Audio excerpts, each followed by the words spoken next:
Assalamualaikum warahmatullahi wabarakatuh. Waalaikumsalam warahmatullahi wabarakatuh. Bismillahi walhamdulillah. Wassalatu wassalamu ala sayyidina Rasulillah wa ala alihi wa sahbihi wa mawalah. La hawla wa la quwwata illa billah, amma ba'du. Saudara-saudara kaum muslimin yang berbahagia, di dalam kehidupan ini kita senantiasa mengambil iktibar, contoh dan teladan dari orang-orang sebelum kita. Itu sebabnya kepada baginda Nabi kita Muhammad sallallahu alaihi wasallam Allah Subhanahu wa taala menjelaskan cerita para nabi sebelum beliau dalam ayat "Tsumma naqussu 'alaika min anba'ir rusuli ma nusabbitu bihi fu'adak." Demikianlah kami ceritakan kepadamu wahai Muhammad sebagian dari kisah para rasul-rasul sebelum kamu yang dengan itu akan memperkuat hatimu, meneguhkan keyakinanmu dan memantapkan pendirianmu. Inilah manfaatnya belajar dari sejarah. Jadi jangankan kita, baginda Nabi sendiri pun oleh Allah Subhanahu wa taala diceritakan sejarah para nabi sebelum beliau yang dimusuhi oleh umatnya, yang dicaci maki oleh kaumnya, yang terusir dari kampung halamannya, bahkan sampai ada yang terbunuh oleh umatnya. Itu seluruhnya merupakan iktibar manusabbitu bihi fuadak, untuk memantapkan langkahmu, meneguhkan keyakinanmu dan menguatkan pendirianmu menghadapi perjuangan ini. Sehubungan dengan itu, pada pertemuan kali ini Al-Fakir ingin menyampaikan satu cuplikan kecil dari kehidupan seorang sahabat utama baginda Nabi, yaitu Sayyidina Umar ibn al-Khattab radhiyallahu anhu. Beliau adalah Umar bin Khattab bin Nufail bin Abdul Uzza dari suku Quraisy golongan Bani Adi. Perawakannya tinggi, kekar dan gagah, melambangkan sifatnya yang pemberani, tegas, dan tidak pernah kenal takut kepada siapapun. Sebelum mendapat hidayah, Umar bin Khattab termasuk orang yang berdiri di barisan orang-orang yang memusuhi umat Islam. Ia terperangkap dalam tradisi jahiliyah, di mana gemar berperang dan bermabuk-mabukan juga merupakan hal-hal yang pernah dilaksanakan dalam kehidupannya sebelum beliau masuk ke dalam agama Islam. Oleh karena itu, dalam kehidupan beragama, hidayah merupakan sesuatu yang penting. Bagaimanapun banyaknya dosa dan kesalahan yang telah dilakukan oleh seseorang, tidak seharusnya menyebabkan ia putus asa dari rahmah Allah. Sebaliknya, bagaimanapun banyak kebajikan dan kebaikan yang sudah dikerjakannya, tidak perlu membuat dia besar hati, puas, bangga, apalagi menjadi lalai karenanya. Sebab kita belum tahu akan bagaimana ujung perjalanan dari kehidupan kita ini. Saudara-saudara, kisahnya pun masuk Islam merupakan peristiwa yang menarik. Pada satu hari, dengan pedang terhunus, Umar bin Khattab menuju Darul Arqam, tempat di mana baginda Nabi biasa berkumpul dengan para sahabat. Melihat mukanya yang beringas, matanya yang nanar, orang sudah menyangka dan mengerti ini tentu akan terjadi pembunuhan. Dalam perjalanan menuju Darul Arqam, Umar bertemu dengan Nuaim bin Abdullah. Nuaim bertanya, "Ya Umar, mau kemana ente?" "Mau membunuh itu, si murtad itu," kata. "Si murtad yang mana?" Yang mana lagi? Itu yang memecah belah kita, yang menghina berhala-berhala kita, yang menjelek-jelekkan nenek moyang dan keturunan kita. Siapa lagi kalau bukan Muhammad? Kata Nuaim Umar, enggak salah. Tidak salah lagi. Salah Umar. Salah kenapa? Apa kamu enggak malu? Kamu mau pergi membunuh Muhammad. Sementara adikmu sendiri Fatimah, dia sudah termasuk salah seorang pengikut Muhammad. Mendengar ini, muka yang memang tadinya sudah marah dan merah, tambah jadi kelabu. Bukan main mangkalnya Umar bin Khattab. Orang lain dia musuhi, orang lain dia kejar-kejar. Ini malah adiknya sendiri menjadi pengikut dari baginda Nabi. Tidak jadi menuju Darul Arqam, dia berangkat ke rumah adiknya Fatimah. Adapun di rumah Fatimah sedang berkumpul Fatimah, suaminya Sa'id bin Zaid, dan seorang sahabat Habbab ibnul Arad. Mereka sedang membaca Quran. Waktu itu Quran belum lagi dijilid macam sekarang. Jadi masih merupakan suhuf atau lembaran-lembaran tercecer saja. Ketuk pintu. Ya tentu tidak assalamualaikum karena dia belum Islam. Tok, tok, tok. Siapa di luar? Umar. Mendengar suaranya saja, ini sahabat yang namanya Habbab ibnul Arad sudah lari ke belakang pintu.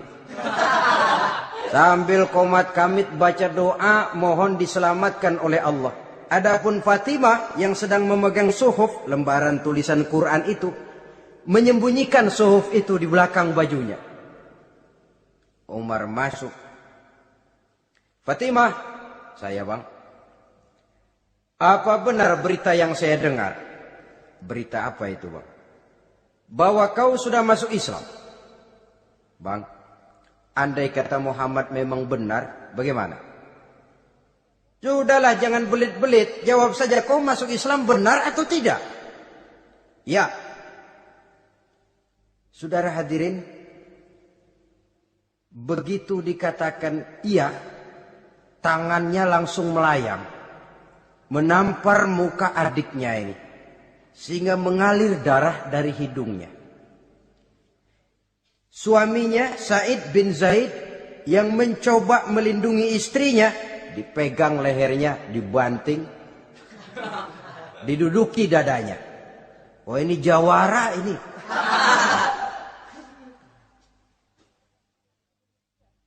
Namun pada saat sedemikian, suara kebenaran terpantul dari mulut Fatimah, adik dari Umar bin Khattab ini.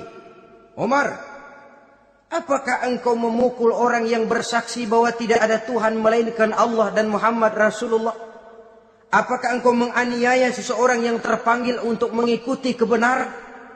Manusia macam apa engkau Umar? Saudara, memang dia orang keras, tapi hatinya mudah menerima kebenaran. Sehingga mendengar kalimat adiknya ini tercenung dia sejenak, melongo, bengong kata anak sekarang. Ini kalau tidak karena keyakinan yang mantap, tidak mungkin orang ini, anak adik saya ini bicara macam begini. Umar, mengapa engkau memukul orang yang bersaksi bahwa tidak ada Tuhan melainkan Allah dan Muhammad Rasulullah? Mengapa engkau pukul orang yang mengikuti kebenaran, menerima hidayah dari Allah? Begitu yakin dan mantapnya, walaupun di tengah satu hal yang sangat menakutkan. Siapa yang tidak takut orang Quraisy berhadapan dengan Umar bin Khattab yang dikenal sebagai singa padang pasir pada waktu itu? Malahan dia termasuk salah seorang jagoan di tradisi masyarakat jahiliyah itu. Ada satu pasar yang namanya pasar Ukaz. Tiap tahun di pasar itu diadakan pesta. Pertama pertandingan syair. Jadi penyair waktu itu jadi kebanggaan. Syair-syair yang menang itu digantung di dinding Ka'bah. Jadi setiap suku akan bangga kalau mempunyai ahli syair yang hebat. Nah, lalu diadakan juga lah perlombaan balap kuda, memanah, termasuk gulat. Lah Umar ini tiap kali pertarungan mesti menang. Belum pernah ada yang berhasil mengalahkan dia. Jawara.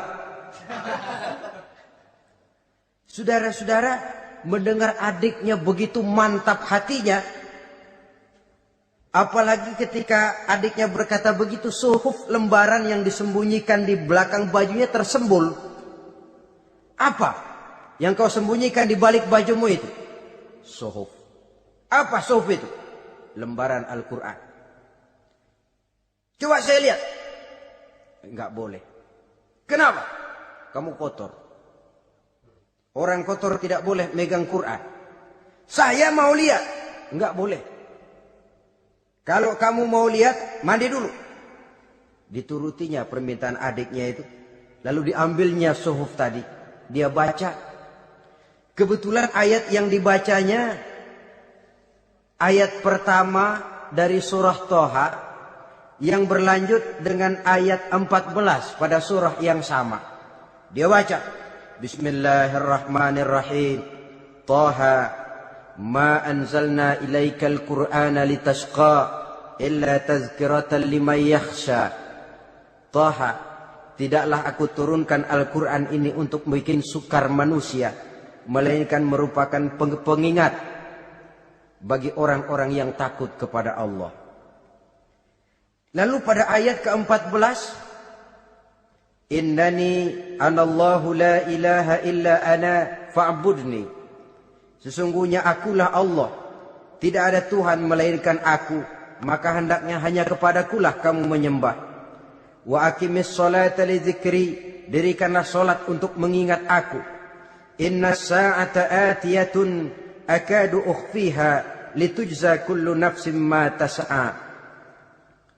Sesungguhnya kiamat itu pasti akan datang, yang sengaja waktunya kami tidak beritahukan kepada kamu semua, untuk kami balas segala setiap orang tentang apa saja yang telah mereka lakukan dalam kehidupan di dunia ini. Setelah membaca ayat ini, gemetar tangannya. Ah, ini sih nggak main-main ini. Ini belum pernah saya baca ajaran semacam ini. Tidak patut orang yang mempunyai kitab suci semacam ini dimusuhi. Ini sesuatu yang benar, tergetar jiwanya. Hei, Fatimah, Muhammad di mana Muhammad?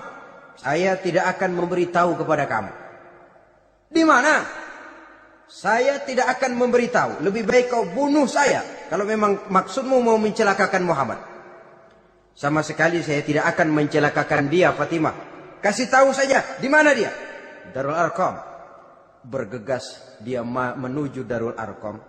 Di dalam Nabi memang sedang kumpul dengan para sahabat. Termasuk ada Sayyidina Hamzah yang juga terkenal jawara juga. Ketuk pintu. Ketuk pintu. Siapa di luar? Umar. Di dalam ini geger sebagian sahabat. Umar datang ini pasti bencana. Umar datang, wah, kalau istilah kampung, kerok dan urusan.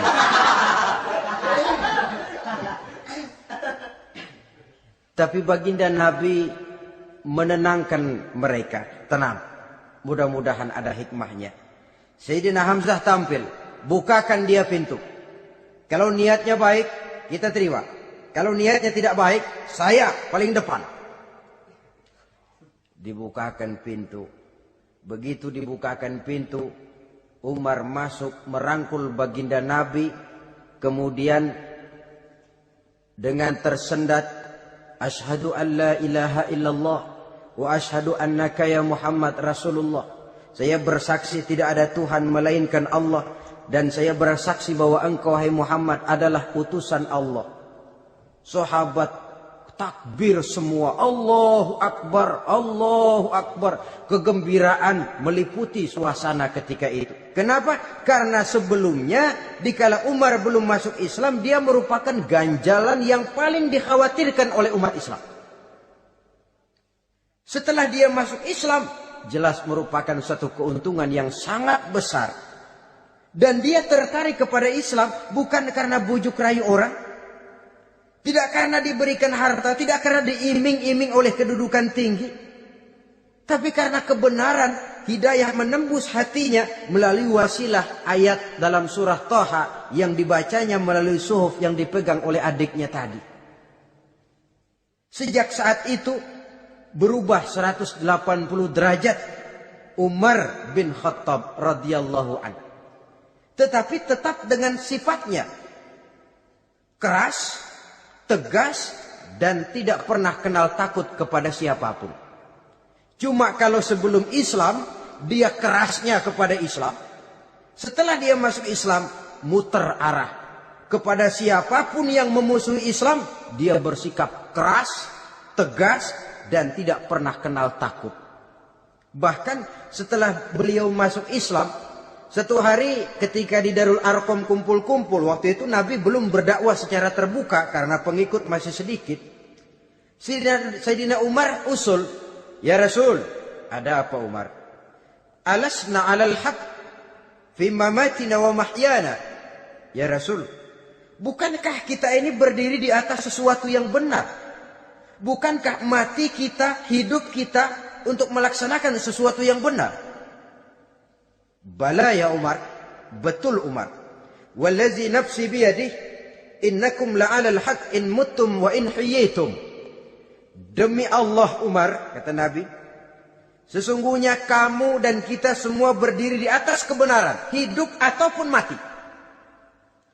Setelah mendapat jawaban begini, Umar masuk kepada tujuan pembicaraannya. Izan ya Rasul, fafimal ikhtifa. Kalau memang begitu ya Rasul, kalau memang kita yakin kita berdiri di atas kebenaran, kita hidup karena kebenaran, kita mati pun memperjuangkan kebenaran, fafimal ikhtifa. Kenapa mesti ngumpet-ngumpet? Kenapa harus sembunyi-sembunyi? Wallazi ba'asaka bil haqq, demi Allah ya Rasul, la takhrujanna wa la nakhrujanna ma'ak. Tuhan harus keluar menyampaikan Islam ini secara terbuka, dan kami akan mendampingi Tuhan dengan segenap jiwa dan raga. Sekali masuk Islam gak tanggung-tanggung. Yang kayak begini ini yang kita perlukan sekarang ini. Begitu masuk Islam gak tanggung seluruhnya, jiwa dan raganya masuk Islam. Beliau yang pertama kali mengajukan ide, kenapa harus dakwah sembunyi ya Rasul? Wong kita berdiri di atas kebenaran, memperjuangkan sesuatu yang hak. Kalau kita mati, kita pun mati membela kebenaran. Kenapa mesti fafimal ikhtifa? Kenapa harus sembunyi-sembunyi? Mulai sekarang mari keluar ya Rasul, saya akan dampingi Tuhan, nyawa taruhannya. Saudara hadirin yang saya hormati, selalu dia tempat-tempat yang pernah dia melaksanakan maksiat sebelum dia Islam, selalu dia kunjungi sampai dia berkata, tidak ada tempat yang pernah saya melakukan kesalahan sebelum saya Islam yang harus saya tutupi dengan kebajikan setelah saya Islam sekarang ini. Bahkan ada satu riwayat menjelaskan beliau itu yang tinggi badannya, kekar perawakannya, gemetar orang ngadepin dia. Tapi beliau sendiri sangat mudah gemetar kalau sudah mendengar ayat-ayat Allah. Sehingga ada satu riwayat menjelaskan Sayyidina Umar itu setelah masuk Islam, kalau sholat kadang-kadang bila menoleh ke kanan beliau senyum, bila menoleh ke kiri beliau menangis berurai air mata. Ada orang bertanya, ya Umar, kenapa menengok ke kanan kau senyum, ke kiri kau menangis? Itulah kalau saya ingat jahilnya saya sebelum Islam. Adapun bila saya menoleh ke arah sebelah kanan saya tersenyum, teringat betapa dulu saya membuat berhala dari korma. Saya tumpuk-tumpuk, saya susun begitu rupa. Setelah saya sembah, saya makan itu korma. Gagah betul saya waktu itu, sampai Tuhan pun saya makan. Adapun kalau saya menoleh ke kiri, teringat putri kesayangan saya yang terbawa oleh tradisi jahiliyah, takut menanggung aib, merasa malu mempunyai anak perempuan, sampai dia terkubur hidup-hidup. Berurai air mata saya mengingat semua itu. Padahal Nabi sudah memberikan jaminan. Sebab saudara jangan lupa, orang kafir masuk Islam, dalam Islam itu dihitung dari bayi lagi. Dari nol, itulah untungnya. Jadi misalnya sudah 60 tahun, dari kecil sampai 60 tahun kafir. Umur 61 masuk Islam. Nah, sejak umur 61 itulah yang dihisab oleh Allah. 60 tahun ke bawah gratis bersih pemutihan. Istimewa betul. Tapi jangan lalu diniatin, gua kafir aja. Nanti sudah tua-tua mau giliran mati baru Islam. Itu diniatin lain. Ini yang karena faktor hidayah, saudara-saudara. Nah, cintanya kepada baginda Nabi luar biasa. Dalam setiap pertempuran beliau selalu di front terdepan. Bahkan demikian cintanya sampai ketika hari di mana baginda Nabi wafat, saudara-saudara. Disampaikan berita wafat Nabi kepada Umarin. Ya Umar, baginda Nabi sudah wafat. Kamu ngomong apa? Baginda Nabi sudah wafat. Bukan sedih, nyabut pedang, keluar matanya melotot. Siapa yang bilang Muhammad mati, saya tabas batang lehernya. Begitu cintanya beliau kepada baginda Nabi, sampai-sampai nggak menerima kalau Nabi wafat. Taruhlah nggak bisa mati bersamaan, bolehlah mati beriring-iring saja barangkali maksudnya. Saudara-saudara, cabut pedang, kelayaban kemana-mana. Ayo, siapa ngomong Muhammad mati, saya tebas batang lehernya. Sampai bertemu dengan Sayyidina Umar, Sayyidina Abu Bakar. Di tempat orang banyak, Sayyidina Abu Bakar yang bijaksana ini pidato. Ayuhan nas, man kana ya'budu Muhammadan fa inna Muhammadan qad mata wa man kana ya'budu Allah fa inna Allah hayyun la yamut. Wahai manusia, barang siapa yang menyembah Muhammad, maka Muhammad sudah mati. Tetapi barang siapa yang menyembah Allah, Allah akan hidup selamanya dan tidak akan pernah mati. Mendengar pidato ini, Sayyidina Umar sadar bahwa sebenarnya yang tidak bisa mati itu cuma Allah. Bagaimanapun agungnya baginda Nabi, besarnya baginda Nabi, tinggi akhlak budi pekertinya Nabi, cintanya beliau kepada Nabi, toh Nabi manusia dan manusia harus mati. Kemudian dibacakan surah Ali Imran ayat 144. Wa ma Muhammadun illa rasul qad khalat min qablihi rusul afa immata aw qutilan qalabtum ala aqabikum. Muhammad tidak lain daripada manusia, telah datang kepadanya rasul. Apakah jika ia mati engkau kembali menjadi murtad atau mundur ke belakang? Mendengar ayat ini dibacakan, Sayyidina Umar sadar, berurai air matanya, menangis dalam kesedihannya. Ini cintanya yang demikian tinggi kepada baginda Rasulullah sallallahu alaihi wasallam. Begitulah seluruh kesalahan yang dia lakukan pada saat sebelum dia masuk Islam, berusaha dia tutupi dan dia tebus dengan segala kebaikan, pengabdian, perbuatan soleh setelah dia masuk Islam. Sehingga diajarkan oleh baginda Nabi, ittaqillaha haitsu ma kunta wa atbi'i sayyi'atal hasanata tamhuha wa khaliqin nasa bi khuluqin hasanin. Bertakwalah kamu kepada Allah, kata Nabi, dimanapun saja kamu berada. Jadi takwa tidak kenal tempat. Dimanapun saja kamu berada, bertakwalah kepada Allah. Di rumah takwa, di pasar takwa, di kantor takwa, di tengah orang banyak takwa, pada waktu sendirian takwa. Ittaqillaha haitsu ma kunta. Bertakwalah kau kepada Allah dimanapun saja kamu berada. Jangan takwa pakai tempat. Di masjid takwa, di kantor nyolong. Itu tidak haitsu ma kunta. Yang diajarkan oleh Nabi, dimanapun kamu berada, bertakwalah kepada Allah. Wa atbi'i sayyi'atal hasanah tamhuha. Dan iringi perbuatanmu yang salah dengan kebaikan. Jadi kalau satu saat terselip kita berbuat salah, cepat iringi dengan kebaikan, tamhuha, dengan harapan kebaikan yang kita kerjakan akan menutupi dosa yang terselip kita lakukan. Ngomongin orang, astagfirullahaladzim, banyak istighfar. Istighfarnya mudah-mudahan bisa nutupin dosa karena ngomongin orang. Tapi jangan lalu tambah sulap, ngomongin orang istighfar, terus ngomongin lagi istighfar lagi. Itu tentu tidak bisa dengan cara begitu. Barangkali terselip pernah mengambil harta orang tanpa alasan yang hak, imbangi dengan rajin sedekah misalnya. Barangkali pernah menyakiti hati orang, imbangi dengan perbuatan yang bisa menyenangkan hati orang lain. Itu namanya mengiringi perbuatan yang bersifat salah dengan kebajikan. Ini yang dilakukan oleh Sayyidina Umar. Setiap pelosok hampir dia datang. Tempat-tempat di mana dia pernah melakukan kesalahan sebelum Islam, di sana dia tegakkan kebajikan dan kebaikan.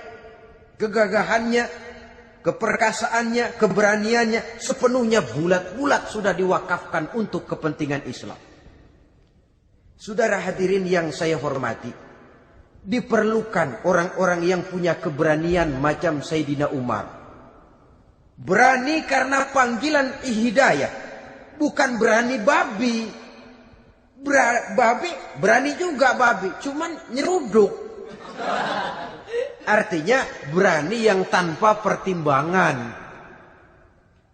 Berani yang tanpa pertimbangan pada akhirnya akan menyulitkan kita sendiri. Beliau gagah, beliau berani, beliau punya kekuatan, beliau punya wewenang, dan itu dimanfaatkannya untuk menjadi backing baginda Nabi kita Muhammad sallallahu alaihi wasallam. La takhrujanna wa la nakhrujanna ma'ak ya Rasul. Ya Rasul, keluar, sampaikan dakwah secara terbuka. Saya akan mendampingi Tuhan. Jika ada yang ganggu Tuhan, saya paling depan. Backing yang mendampingi Rasul untuk menyampaikan risalah Islamiyah ini. Saudara hadirin yang saya hormati, wa khaliqin nasa bi khuluqin hasanin, kata Nabi. Dan pergaulilah manusia dengan akhlak yang baik, karena dengan ini kau bisa mengambil hati orang. Dalam hadis lain katakan, innakum la tas'una an-nasa bi amwalikum walakin yas'uhum minkum bastul wajhi wa husnul khuluq. Kamu tidak akan bisa menyenangkan orang banyak dengan hartamu, tapi kamu bisa ambil hati mereka dengan budi pekerti yang luhur dan muka yang manis. Dengan harta belum tentu kita bisa menyenangkan semua orang. Tapi budi pekerti yang luhur, muka yang manis, itu yang akan bisa membuat kau menyenangkan orang banyak.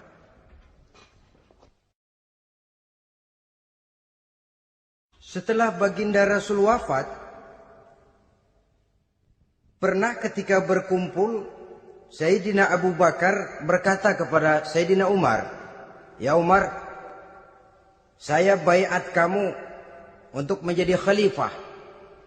Jawab beliau, "Sayalah yang akan membaiat Tuan. Tapi Anda lebih utama dari saya Umar. Keutamaan saya akan saya berikan kepada Tuan untuk mendukung kekhalifahan Tuan." Di sini kelihatan wataknya yang tidak ambisius. Gagah, berani, perkasa, tapi tahu diri. Enggak nyelonong.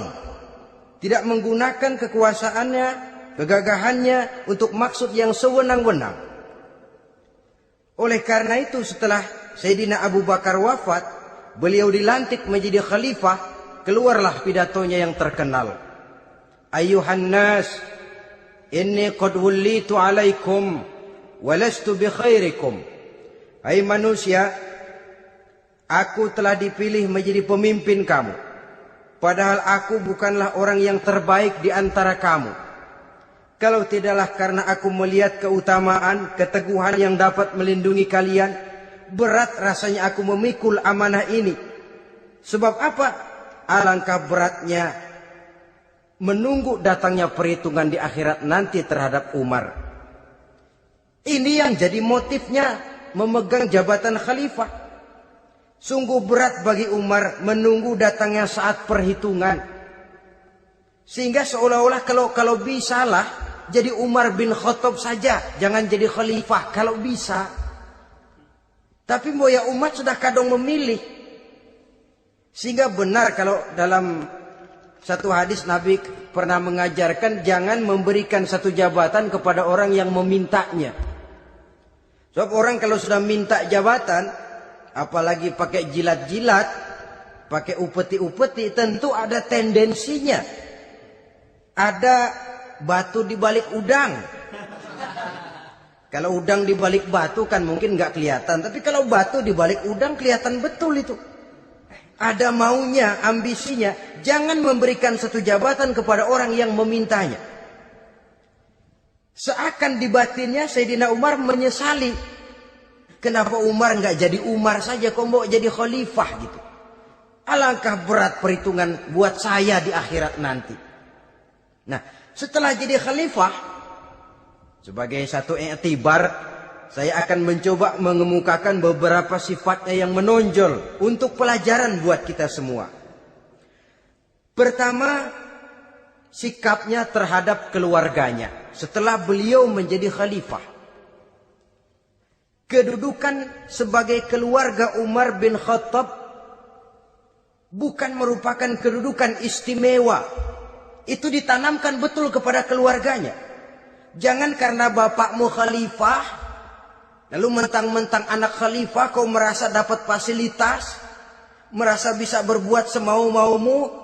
Kau harus punya tanggung jawab dan beban moral, memberikan contoh yang lebih baik kepada rakyat. Ini yang ditekankan kepada keluarganya. Kalau beliau mau mengeluarkan undang-undang, undang-undang itu lebih dahulu dibicarakan di tengah keluarganya, kumpul anak-anaknya. Ini akan ada undang-undang begini. Siapa di antara kalian mau mentaati, persilakan. Yang tidak pun persilakan. Tapi saya ingatkan, kalau ada dari keluarga Umar yang melanggar peraturan yang saya keluarkan ini, saya akan menghukumnya 2 kali lipat karena dia keluarga saya. Menghukumnya 2 kali lipat karena dia keluarga saya. Jadi bukan mentang-mentang anak babe, lalu kebal hukum. Tidak. Siapa yang di antara kalian melanggar peraturan ini, akan aku kenakan hukuman 2 kali lipat karena dia keluargaku. Nah, saudara hadirin yang saya hormati, lalu berwibawa, dijaga betul keluarganya. Suatu hari beliau datang ke rumah putranya Abdullah bin Umar. Ketika masuk dilihatnya Abdullah bin Umar sedang makan daging. Makan daging. Merah muka Umar. Mentang-mentang anak khalifah ya. Mentang-mentang anak Amirul Mukminin ya, kamu makan daging. Lihat tuh rakyat kita masih banyak yang kelaparan, makan daging, makan roti keras. Padahal itu halal. Sesuatu yang diperoleh dengan usahanya sendiri. Tetapi begitu hati-hatinya Umar untuk menjaga pandangan orang. Keluarga khalifah merupakan beban moral sebab akan dijadikan contoh oleh rakyatnya. Mentang-mentang anak khalifah ya makan daging. Lihat tuh rakyat, roti keras digarotin. Lain saat beliau pergi ke satu pasar. Di situ dilihat ada sapi gemuk-gemuk. Tempat lain sapinya kurus-kurus. Tanya, ini yang gemuk-gemuk sapi siapa? Sapi Abdullah bin Umar. Sapi anaknya. Panggil Abdullah bin Umar, suruh sini. Datang anaknya. Abdullah bin Umar, bagaimana ceritanya sampai ini? Begini, Baba. Dahulu itu dengan uang saya beli sapi kurus-kurus. Lalu saya rawat. Saya berikan upah orang untuk merawat sapi-sapi itu. Sampai sekarang dia menjadi gemuk. Akan saya jual dan keuntungannya tentu sesuatu yang halal. Subhanallah, kata Umar. Kau ini anak Amirul Mukminin. Jual sapimu.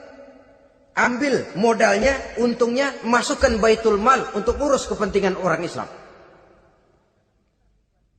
Dia nggak mau anaknya terlibat bisnis, ndompleng kekuasaan ayahnya.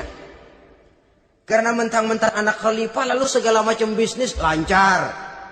Orang takut karena apa? Anak babe. Ada lagi. Pada waktu pembagian harta ghanimah, putri beliau yang namanya Hafsah, ini adalah istri baginda Nabi, meminta bagian. Kaum kerabat ayah, ini kerabat khalifah, kitalah dulu kerabat. Kalau kau kerabatku, maka jatahmu nanti dari ayahmu. Harta ini masih lebih banyak dibutuhkan oleh orang-orang Islam. Nanti belakangan, kalau ada sisanya. Belakangan kalau ada sisanya. La haula wala quwata illa billah.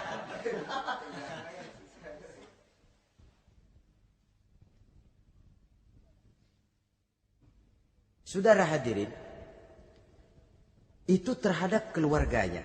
Kemudian apa sifat-sifat yang menonjol dari kepemimpinannya? Pertama, kesederhanaannya.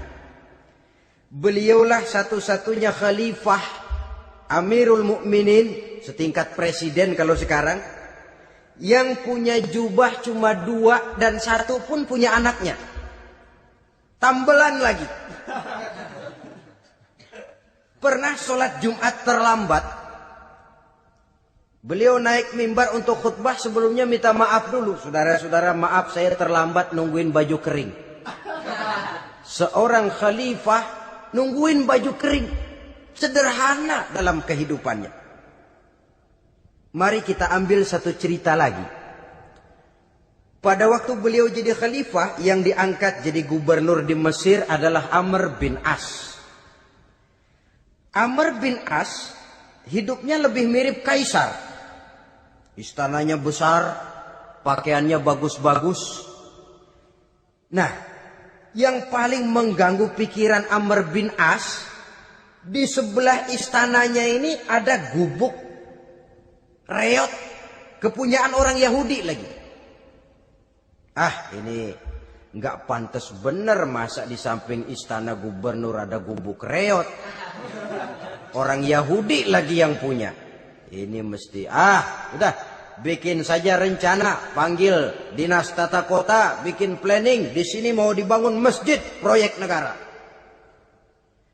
Bikin gambarnya, susun anggarannya, tender. Saudara-saudara, si Yahudi yang punya gubuk reot dipanggil. Yahudi, ada apa, Pak? Kamu tahu nggak? Enggak. Iya, memang belum saya kasih tahu.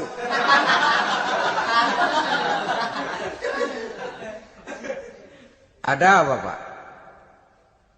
Itu kamu punya gubuk. Tahu? Kena proyek.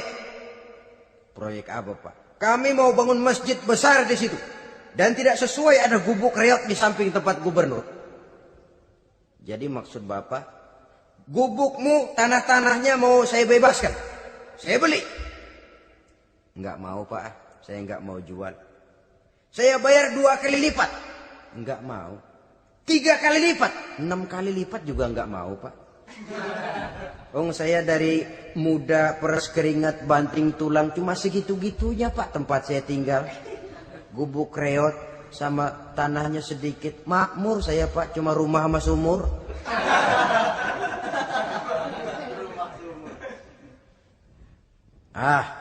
Ini Yahudi kelewatan juga. Akhirnya turun perintah, sudah, kalau dia nggak mau dibebaskan, gusur saja, tarik, ambil bulldozer. Digusur. Yahudi ini berurai air matanya. Aduh, begini jadi rakyat kecil, udah jatuh ketiban ember lagi. Tapi pikir-pikir Amr bin As kan bukan yang paling atas. Dia kan cuma pejabat, masih ada atasannya lagi. Lapor, lapor. Yahudi ini berangkat ke Madinah. Bayangkan dari Mesir ke Madinah. Jalan. Di sepanjang jalan dia berpikir. Fikir membanding-banding. Kalau gubernurnya saja istananya begitu mewah, apalagi khalifahnya. Kalau gubernurnya galak main gusur, apalagi khalifahnya. Dan saya bukan orang Islam, apa dia lemin ngadu? Apa dapat tanggapan? Berangkat dia sambil harap-harap cemas. Sampai di pintu kota Madinah, dia temui orang lagi tidur di bawah pohon korma. Selamat siang Pak. Ada apa? Anu Pak. Anu apa? Mau lapor. Lapor apa? Bapak tahu Khalifah Umar bin Khattab? Tahu? Istananya di mana Pak? Istananya di atas lumpur. Di atas lumpur. Di atas lumpur. Pengawalnya banyak Pak. Banyak. Siapa Pak? Yatim piatu, janda-janda tua, orang-orang miskin, orang-orang lemah. Itu pengawalnya. Pakaian kebesarannya apa sutra apa Pak? Pakaian kebesarannya malu dan takwa. Saya nggak ngerti Pak. Itulah Umar bin Khattab. Lalu orangnya sekarang di mana Pak? Di depan ente. Rupanya yang dia tanya itulah orangnya. Gemeter Yahudi ini. Keringat bercucuran. Coba istananya di atas lumpur. Sebab beliau berprinsip, bagaimana saya bisa menghayati nasib rakyat kalau saya tidak merasakan apa yang mereka rasakan. Bagaimana saya nggak bisa tahu sakitnya lapar kalau saya belum pernah kelaparan. Itu prinsipnya. Istananya di atas lumpur. Para pengawalnya yatim piatu, janda-janda tua, orang-orang miskin, orang-orang lemah dan tidak mampu. Dan pakaian kebesarannya malu dan takwa. Kamu dari mana? Dari Mesir Pak. Ada apa? Mau laporan gubernur Bapak di Mesir yang namanya Amr bin As. Kenapa? Main gusur aja Pak. Ceritanya? Iya dia mau bangun masjid. Kebetulan di areal itu saya punya tanah sama gubuk segitu-gitunya. Saya nggak mau dibeli. Digusur Pak. Saya mau mencari keadilan. Begini. Kamu lihat tempat sampah itu. Lihat. Di situ banyak tulang. Coba kamu ambil kemari satu. Tulang unta bawa sini. Bingung Yahudi. Pak. Saya kemari mau cari keadilan. Kalau tulang mah di Mesir juga banyak Pak. Sudahlah, pokoknya kau ambil saja tulang itu. Dicoker-coker dapat dikasih. Tulang itu digaris lurus oleh Sidina Umar dengan ujung pedang. Red. Nah, nih, kau bawa kepada Amr bin As. Makin bingung itu Yahudi. Suruh bawa tulang cuman digaris. Nanti saya ngomong apa Pak? Sudahlah kasih saja. Pulang dia. Sampai di Mesir. Tuan Gubernur, ada apa? Saya baru menghadap khalifah. Kemudian beliau sampaikan ini. Dikasih tulang.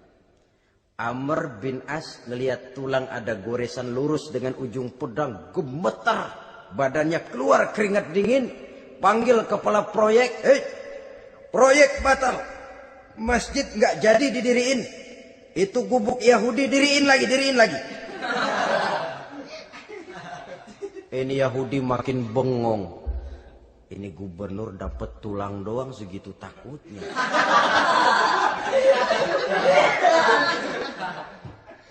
Ada apa sebenarnya Tuan Gubernur? Kamu tahu?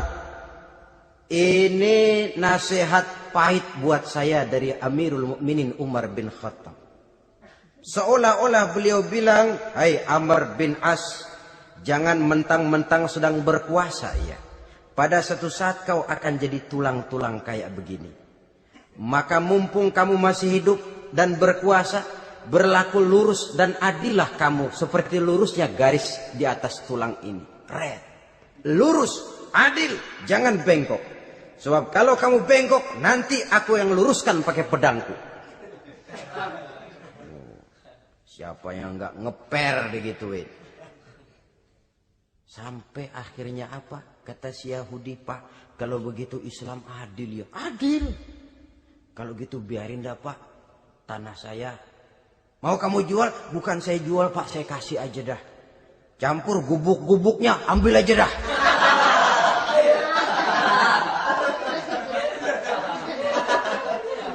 Masuk Islam si Yahudi ini oleh karena keadilan dari Umar bin Khattab. Begitulah kesederhanaan hidupnya. Sampai saudara, yang ironi betul, pernah Utsman bin Affan, Ali bin Abi Thalib, Thalhah dan Zubair kumpul mendengar berita bahwa Sayyidina Umar ini punya hutang. Bayangkan, seorang khalifah untuk melangsungkan hidupnya sampai punya hutang. Padahal Baitul Mal di bawah kekuasaannya. Berunding Utsman, Ali, Thalhah, Zubair. Kalau kita langsung ngomong sama Umar nggak enak dong, dia nggak bakalan terima. Lewat putrinya aja, Hafsah. Baik. Hafsah ngomong sama Umar, Abah, kenapa? Bagaimana kalau honor Abah ditambah, ditingkatkan supaya hutang bisa ketutup? Hafsah, saya Abah. Siapa yang nyuruh kamu ngomong begitu? Enggak ada. Ada. Saya tahu ada ini. Kalau enggak ada kamu enggak mungkin ngomong begitu. Tapi orangnya kalau saya tuntut mereka mungkin enggak mau. Sekarang saya mau tanya Hafsah. Kau kan istri Rasul. Betul.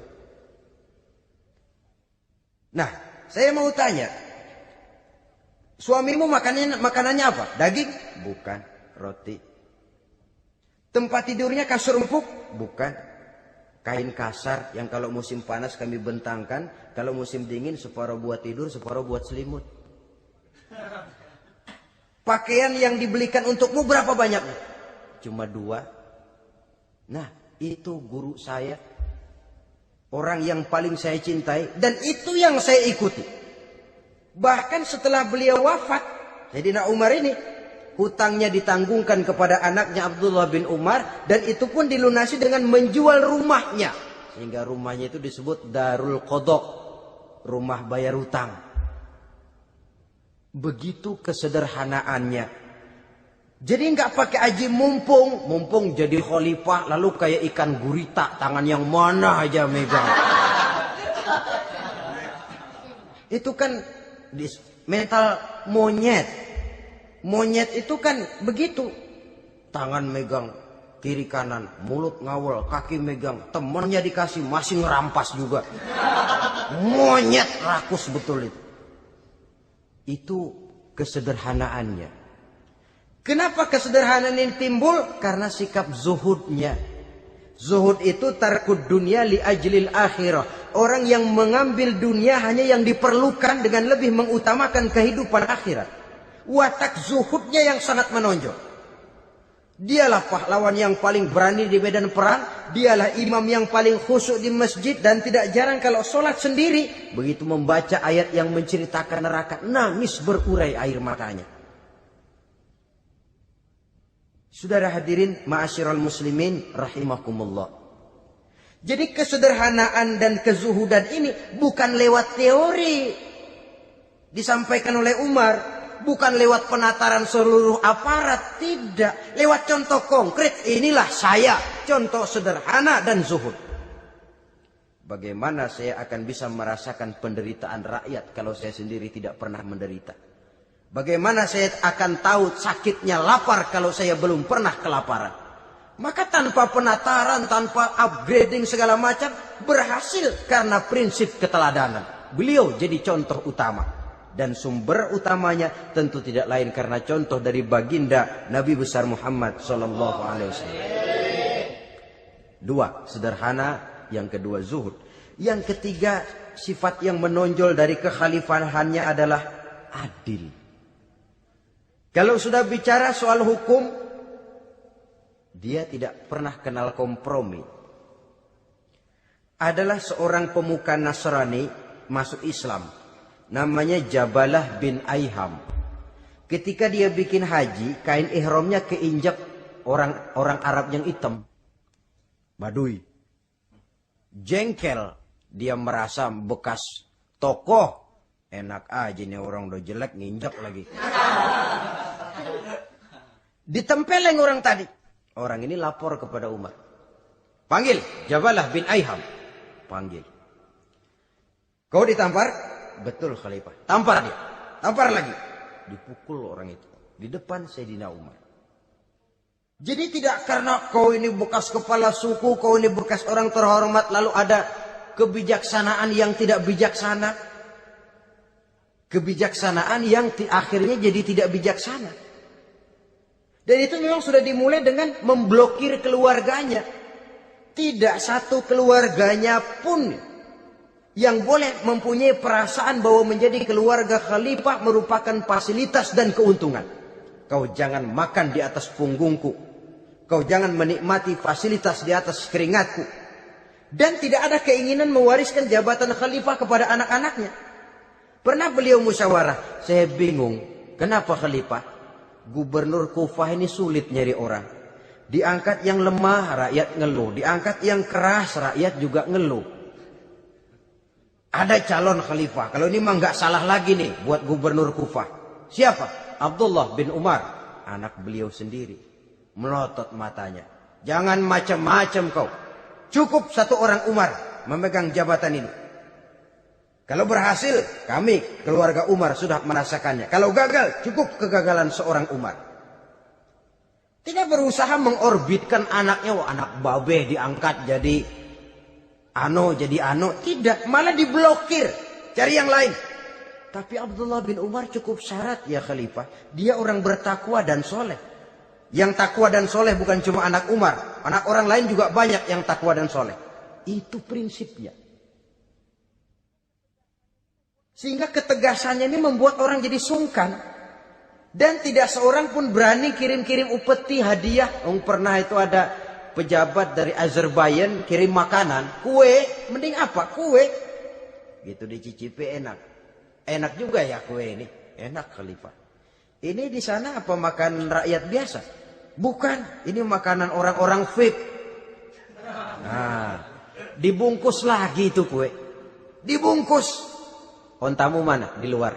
Ambil, bawa pulang, serahkan lagi kepada gubernur di sana, kasih tahu salam dari Umar bin Khattab. Kenyangkan dulu rakyat dengan makanan seperti ini. Kita belakangan. Jadi kalau rakyat lapar, saya orang pertama yang akan merasakan kelaparan. Tapi kalau rakyat makmur, biarlah saya menjadi orang terakhir yang kenyang. Kan bagus prinsip itu. Jikalau rakyat kelaparan, saya akan jadi orang pertama yang merasakan lapar. Tapi kalau rakyat makmur, biar saya jadi orang terakhir yang kenyang. Jangan dibalik. Pada saat rakyat kelaparan, dia kekenyangan. Dan selanjutnya, sikap keadilannya ini, saudara-saudara, menyebabkan hukum lalu jadi berwibawa. Pernah beliau jalan-jalan di lorong kota Madinah. Di tempat yang namanya Harah bersama Aslam. Ada ibu-ibu, anaknya nangis. Lapar ma. Sabar, dikit lagi matang gitu. Emang tuh ibu lagi ngerebus. Bunyi, air ngegulak. Luguk. Umar lihati dari jauh. Belum juga matang. Nih anak dari nangis, lapar, sampai capek nangis, sampai tidur. Anak tidur, Umar samperin. Bu, emang masak apa sih kok nggak bisa matang? Saya nggak masak apa-apa Tuhan. Itu pating kerubuk apa? Ketika dibuka ya cuma air saja. Subhanallah, ibu sudah ngebohongi anak ibu sendiri. Habis harus bagaimana Tuhan? Saya sudah nggak punya makanan untuk dimasak. Sementara perut nggak kenal kompromi. Jalan satu-satunya, ya terpaksa anak saya bohongi. Saya bilang sebentar lagi matang, sampai dia tidur sekarang ini. Memangnya Khalifah Umar gimana sih ngurusi rakyatnya? Subhanallah, dia orang zalim. Dia yang memegang urusan kami, tapi dia nggak tahu nasib saya. Anak kelaparan, keluarga terlantar. Oh begitu. Iya. Zalim betul Umar bin Khattab itu. Kalau begitu ibu tunggu sebentar. Dia pulang bersama Aslam menuju Baitul Mal. Dia ambil tepung 1 karung, dipikul sendiri. Dipikul sendiri. Kata Aslam, ya Khalifah biar saya yang bawa. Jangan. Kenapa Khalifah? Apa kau kira kau sanggup mikul dosa saya di akhirat nanti? Biar saya yang mikul sendiri. Dia bawa ke tempat tuh ibu-ibu. Dia masakin sendiri. Nah bu, sudah matang, persilakan masak. Makan. Alhamdulillah Tuan. Mudah-mudahan Allah memberkahi Tuan. Tuan lebih baik dari Umar bin Khattab yang zalim itu. Memang sebenarnya Tuan siapa? Kata tuh ibu. Saya. Iya. Saya ya Umar bin Khattab yang ibu bilang zalim itu. Gemetar si ibu. Gemetar si ibu. Tapi memang peka dan menghargai kritik orang. Tidak membungkam setiap orang yang nadanya sumbang atau berbeda. Kadang beliau berkata, saya khawatir karena orang terlalu segan dengan saya lalu nggak ada yang berani negur kalau saya salah. Kan begitu biasanya. Karena sudah terlalu segan lalu semuanya orang mau diaminin saja. Asal dibilang nggak benar marah, jengkel. Lalu disingkirin, maunya diiyain, inge kula nuwun. Oke bos. Beliau bilang saya khawatir kalau tidak ada orang yang mau menegur kesalahan saya jika saya terlanjur nanti. Tahu-tahu muncul orang. Demi Allah, saya akan menegur Tuan dengan pedang saya ini. Cerah mukanya, senyum bibirnya. Alhamdulillah, anak muda, saya memerlukan orang macam kau. Yang berani berkata ya terhadap yang benar dan tidak terhadap yang tidak benar, apa dan bagaimanapun resikonya. Di sini kelihatan sikap beliau menghadapi orang yang berbeda pendapat. Keadilan, keberanian dan ketegasan, cepat menerima kebenaran, merupakan serentetan dari sifat-sifat utama beliau sejak masuk Islam sampai menjadi khalifah yang kedua. Bahkan dengan jasa beliau, Islam kemudian tersebar, menembus dinding Jazirah Arabia, memasuki Bizantium dan Persia, sehingga beliau juga dikenal sebagai periode Al-Futuhat Al-Islamiyah. Nah, saudara-saudara, inilah cuplikan kecil dari kehidupan seorang agung dan besar yang memang sangat terbatas kata-kata untuk melukiskan kebesaran itu. Namun yang secuplik ini mudah-mudahan menjadi sumbangan moral dalam rangka kita memperbaiki diri menuju kehidupan yang lebih baik. Terima kasih banyak atas segala perhatian. Mohon maaf atas segala kekurangan. Usikum wa nafsi bitaqwallah. Wassalamualaikum warahmatullahi wabarakatuh.